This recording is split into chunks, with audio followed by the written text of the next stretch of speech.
Do you know what birth awareness means? Ironically, not in Dubai.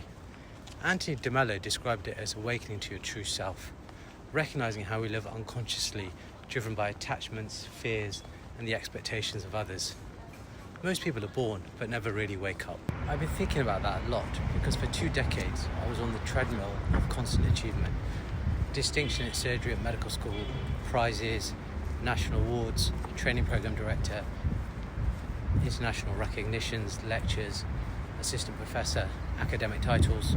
And don't get me wrong, I'm immensely proud of all of that and incredibly grateful to everyone who supported me along the way.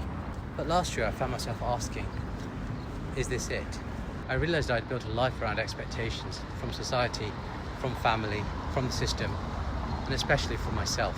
Always chasing the next goal, always needing to prove myself that I belonged.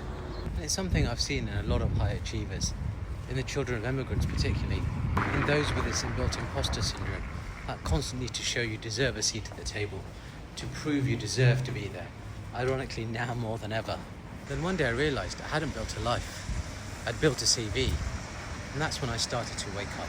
Not in some dramatic or mystical way, just by slowing down, noticing, questioning.